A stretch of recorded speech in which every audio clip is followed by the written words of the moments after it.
Hello everyone and welcome to the GSL Code A. Indeed, Artosis. I almost called you Tasis. I've been casting with him so much these days. That's right.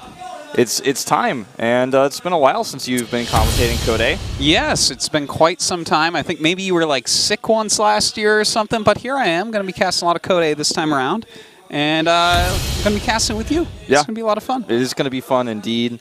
You know, I actually came out here to Korea originally to cast this tournament because you and Tasis were casting so much Code S, and here we are now casting it together. Yeah, it should be a lot of fun today because we have a really sick lineup. This group is totally, completely stacked. It really is. You know, RorO being in the group in the first place is a pretty big deal. I mean, he is a GSL champion, the first Kessel player to be able to accomplish that, and a really strong Zerg. And not just that, we have another champion, ex-champion, in Seed. He's back. Yeah. Teamless Seed. I wonder how he'll do today. Yeah. I'm thinking not too well, but we'll see. Maybe. Yeah, maybe he's back in form. I don't think he's going to do too well either. Before we talk too much about that, let's get into the schedule. Every day is going to be what we like to call a double header. It'll be at 1 p.m. and 6 p.m. Korean Standard Time. So the 9th, 10th, and 11th, that's Wednesday through Friday, and then the 16th, 17th, and 18th next week. So 6 double days of Code A, so 12 Code A casts. A lot of content for you guys to watch. That's right. It's a ton of StarCraft coming your way, and of course we're going to have that global tournament coming up, and then Code S is going to start again right after. We have so much StarCraft in Korea right now. Yeah, it's going to be an awesome few weeks. I'm really stoked about it. So the format here, of course, hasn't changed from last season. It's going to be basically the Code S format. The top 2 advance to Code S, and 3rd and 4th will go back to the qualifiers. And we, of course, have a lot of new maps. Terran's race distribution here a little bit better than it was in Code S, but still pretty low here. A good amount cut through the qualifiers at least, and I guess that's what matters. That means that there are changes that are happening. A lot of Protosses and Zergs fell out, of course, because Code S last season had so many Protoss and Zergs. So this is the beginning of the game getting a lot more healthy. So this is a great thing to see. And these Zergs are insanely, insanely awesome. Look at this lineup of Zergs. The only one I look here and I'm like, I don't think he'll do that well, Journey. Everyone else there is a Terran that I completely love. Yeah, same. That's exactly what I was going to say, actually, right before you know, we go into this. But here's our matches for today. It's going to be RorO versus Tails, and then Classic versus Seed. So Seed being our only teamless player, of course, after this banning of FOU, hasn't really been able to find a new team just yet. But if he wins today, maybe he can convince a team to pick him up. Well, if you're in Code S and a team doesn't want you, all the teams are dumb. Yeah, as a collective. Either that or there's something really like weird, socially awkward about you or something. And that has never stopped teams before, Wolf. Come on. Actually, that's a good point. Okay, so looking at this lineup, it's a very stacked lineup, as we said before. You think RorO and Tails, right? I was watching your little thing. I'm pretty sure you said RorO and Tails were going to make it out? Yeah, I did. And to be honest, I feel like RorO should be able to get in first place. He hasn't been looking as strong as he did when he won a GSL. But Tails played incredibly well in Pro League, and it's really hard to play against this guy in a group like this because it's hard to prepare for him. There's not a lot of matches. He hasn't played too much. He switched back to Korea, which shows he's insanely motivated. Yeah. And in a group stage like this, I feel like because he's so hard to prepare for, he could just get out, you know, and surprise people. You know what? That's a fair assessment. I didn't think you'd have that much to back it up, but okay, that's a fair assessment. But I got to look at it and say that Classic has been one of the top world Protosses in Pro League for quite some time now, and if he and RorO don't make it out, I'll be a little bit surprised. I really expect those two to take the top 2 spots. You know, if Tails doesn't take it, I think it's going to be RorO and Classic. If Seed takes it, I will be shocked because he has just had this bad track record of getting into Code A, then falling out, then getting back in, then falling out. It's happened, like, it seems like infinity times now. He can't seem to sprout is the problem. Yeah, I certainly can't. Needs maybe some more photosynthesis going on.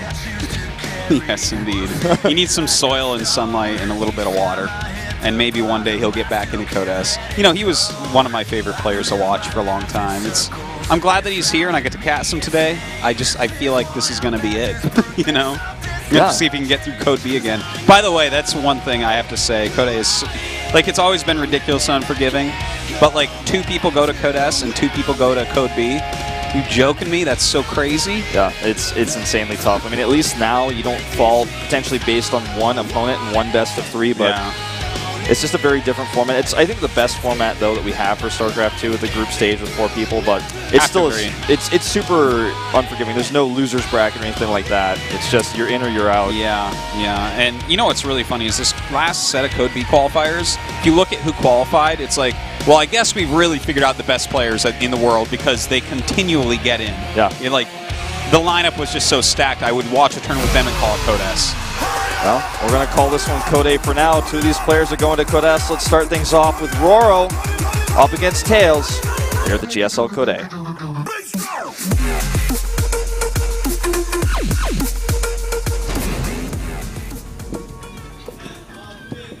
All right. Up here in the top right. RorO. For Samsung. There he is. And his opponent, of course, up here at the top left on Habitation Station, it's Tails. Tails. Oh, oops, I spoiled that. That's okay. But you know what? We were talking about this group, how, like, for instance, you said he's very hard to prepare for, and I have to agree. I feel like he is, he's one of those Protosses that brings all sorts of unexpected things. Like this? Such as this. He got scouted, though. That's pretty unexpected, I would say. Yeah? We got some foreign fans here. Some foreign fans in the audience today. Well, they don't have earbuds in, so they can't hear us. We could say anything we want. Yeah. You guys are a bunch of dummies. Well, green's the right color for you. You can always get headsets if you come down here and listen to the English commentary. So what do you think he's going to do with this? I mean, it looked like it was going to be some sort of cannon push, I guess, and he's still going to commit to that, but the Forge is so delayed. He's just going to do a triple wall down here. Well, he's going to contain him on 2 bases, I guess. And then take the gold, I guess, after this, so he can make up for the cost here. The thing is, to contain on 2 bases is the opposite of making sense, right? Because when you contain on 1 base, a 1-base Zerg can't do much. A 2-base Zerg is probably just going to make some drones and then have a huge economy, and you're going to have this little crappy wall on low ground right below their base, and they're going to break out, and then you lost all these buildings, and you slowed down your tech ridiculously. I guess it's going to be a cannon push? I mean, does that even make sense? It doesn't, right? I don't think so, and here's the other thing. I think he tried to glitch his way through that wall, but that didn't happen. Okay, there he gets through. There's the double cancel. So he is going to try to cannon push here, and with the cannon on the low ground, it's going to make Zerglings pretty useless, but Queens are going to be able to combat this decently well. Yeah, all he has to do is send his Queen down immediately, and, like, maybe a little bit of fancy micro. We'll see, though. I mean, he's only making 1 Queen, and this second hatchery is super delayed. Yeah, so he might actually, maybe this is going to work. And as you said, Wolf, he's hard to prepare for. I wasn't expecting this. RorO wasn't expecting this. And RorO might die to it. Yeah, he actually doesn't have any drones coming down either. And even if he did, that cannon on the low ground protects those 2 cannons on the high ground. So it looks like already RorO has realized this base is basically forfeit. He's added double gas in the main base. Probably going to try some super predictable follow-up like a Nidus, because what other choice does he really have if he loses that base? Yeah, he doesn't have a lot of very good choices here, and he does in fact have to cancel. So you know what? I guess this worked. I guess this was effective. This is Tails, guys. We've never seen this before. And I don't think so. I'm trying to think back if I've seen this on Habitation Station or really anywhere ever, and nothing's coming to mind. It's like a 3-pylon block on before the patch with the plates at the bottom. It's something like that. Yeah. He's used a lot of resources to get this up, and it's kind of all in wonky positions. Like, for instance, he can walk a Queen down and kill the pylon very easily, take out the cannon. Of course, he wants to use those Queens right now for using their energy instead, but it's not as if this is going to be too hard to break out of. Yeah, I wonder, what the follow-up here is going to be for RorO. Obviously, he's added a macro hatch here in the main base so we can get some extra larva. Probably going to be Nidus, I would guess, but it's so predictable. The main base is so big, so it might even be a better idea to just Nidus at the front and try to bust through the front with roaches. Do you want to hear what I want to see? Because I have this much respect for RorO, and I guess in some ways a lack of respect for Tails. I do want to hear. I want to see a couple Evos go up, and I want to see him get Zergling upgrades, and I want to see him go into a macro game from here. I guess he's not going. He's going to go Nidus. The thing is, Tails has practiced this, obviously. He knows, look it. Yeah. You think those are a mistake? No. He knows what's coming. He knows what the options are. The thing is, I don't trust Tails in a long macro game. And, his Nexus was so delayed. We got a second hatch in the main by RorO. I feel like he might have been able to pull this into a macro game against Tails, but yeah, you know, maybe so. Well, it's a super risky thing. I'm sure a lot of people disagree with me, but I have the utmost respect for RorO's play. That's what Lenok would have done, probably. Yeah, he could have. He could have. Uh-oh. Lenok is pretty solid. Uh-oh.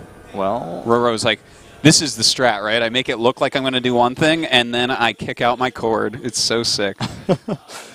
So we have 2 pylons in the main base spawning for Nidus. It's the most common and most obvious follow-up. Whenever a Zerg player loses their hatchery to cannons and they can't take a 3rd base because they're trapped, they will usually resort to this.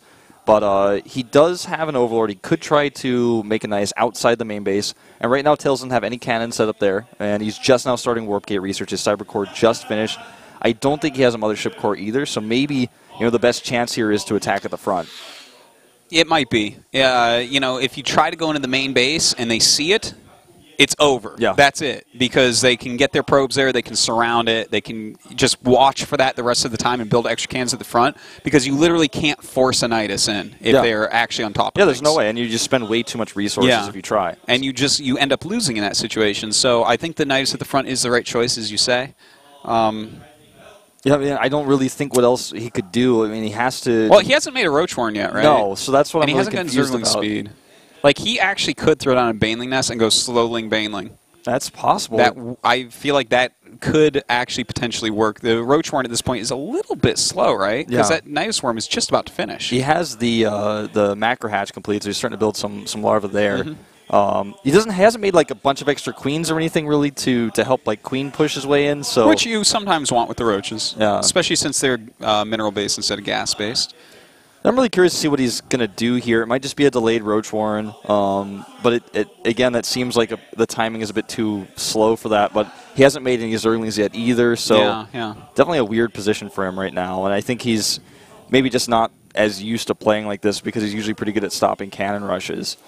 Well, this was a cannon rush of a different feather. This was like one of the weirdest cannon rushes I've ever seen. Just the fact that his pylon on the bottom of the ramp got scouted immediately and it still ended up working. I guess he should have just right-clicked a drone on that probe, realistically. I feel like... I don't know. I guess it's hard to call that. Right, I mean, because RorO looks at this and he's like, we already saw you. Are you really going to just commit Well, what is that at the bottom for? You're making a gateway, right? I'm going to make a pool. And then it's like, oh, your hatchery's now really late. And...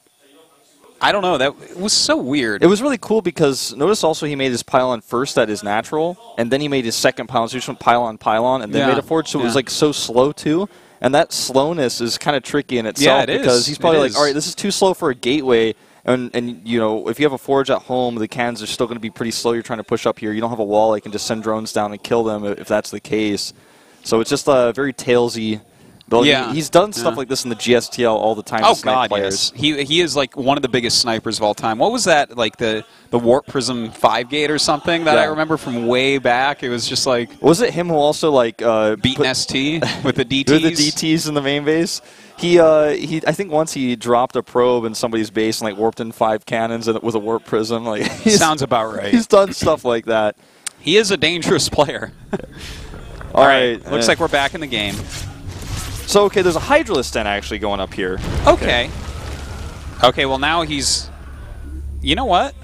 So he's going to take the gold and then try to poke at the same time. With this. Yeah, I mean, that seems okay. He's... Looks like... It's like he had a problem with his screen. And look at this. This is what's so funny, right? He spent a ton of money delaying the hatch. His Nexus is way delayed. He hears the Nidus. Of course he has to start a ton of cannons. But actually, there's this super mobile composition coming out of RorO, and he's actually just quickly expanding. He's still making drones. He's not even...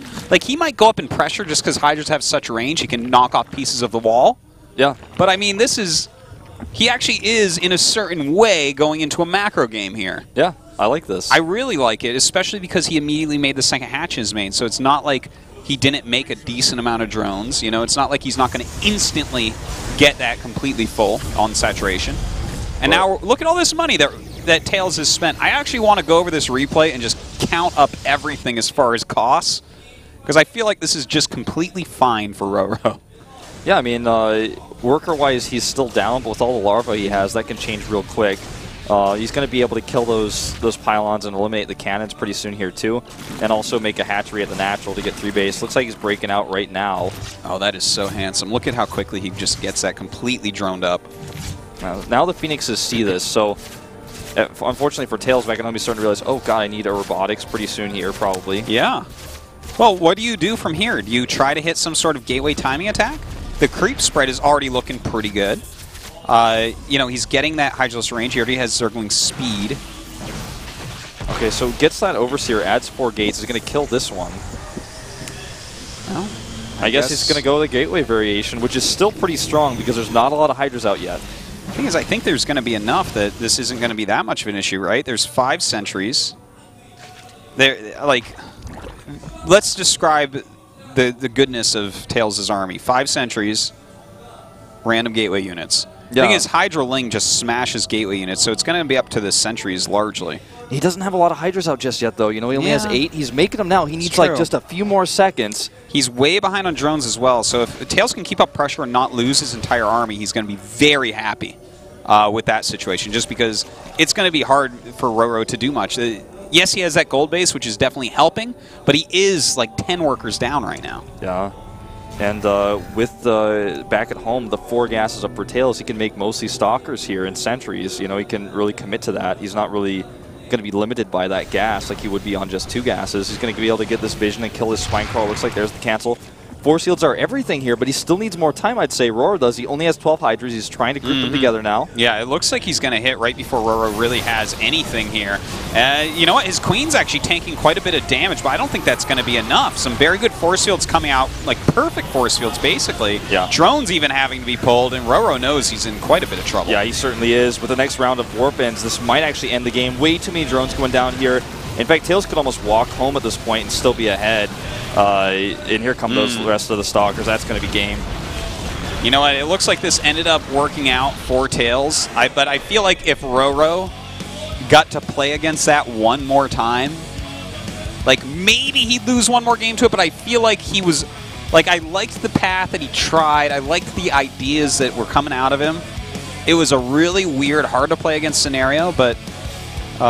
you know, basically what I'm trying to say is I have complete faith he can come back and win this series, because even though Tails brought something completely never seen, RorO almost was okay. Yeah. That was closer than it looked. Like, if he waited a little bit longer, RorO could have held that. That's true. I was almost getting, you know, concerned that RorO was going to hold simply by the fact that he waited until the 4th pylon finished before he committed to the attack. Because I gave RorO just even a little bit more time. And you could tell he was, you know, Hydros are glass cannons, they're very fragile, and he was trying to get some more roaches and zerlings out the tank for them, and they just were not ready in time. You know, I feel like the game would have gotten much better too if Tails had decided to try to wait on 2 bases and tech up, because then RorO would have 3 bases. But he went with that timing after the hallucinated scout. So let's find out what base, or rather what map. Yes, RorO's gonna pick. We do have those new maps, which I'm really... Oh, merry-go-round. Merry-go-round. All right, this will be the first game I've seen on merry-go-round. How about you, Wolf? That will be my first as well. I've looked at all the maps, you know, pictures of them, but I've never actually watched or played a game. It's not out in Korea yet. Yeah. Hopefully those 2 other WCSs finish up pretty soon so we can have them on the ladder. Excited about it. Yeah, I mean, that actually means that these players are preparing for these maps in-house only, I guess. You know, there's no way for them to ladder on them. Yep. Well, when you have a match like this coming out, I think you should be preparing in-house as opposed to ladder anyways. Yeah, it's true. I really don't like it when I see pro gamers practicing only on the ladder. Well, you know, how do you feel about Seed going into this, though, now? Because he has no team to practice with. That's true that he has no team, but I would say that Seed definitely has a lot of friends. Between IM and FXO players, I'm sure that he has enough practice partners. Yeah, that's a good point. Well, let's see what RorO has planned on this map. You know, it's really hard to say for anybody. This is going to be a first scene. This is the first time this map has ever been televised, as far as I know. Yeah, it definitely should be. We'll be starting this in just a second. Tails might have something crazy here. Thing is, you know, it's a map that we haven't really seen, as you say. So, well, let's find out. Tough to prepare for. Yeah. Tails wins just one more. He'll take an upset here and go to the winner's match. If RorO is able to take it, we're going to go to that final game 3.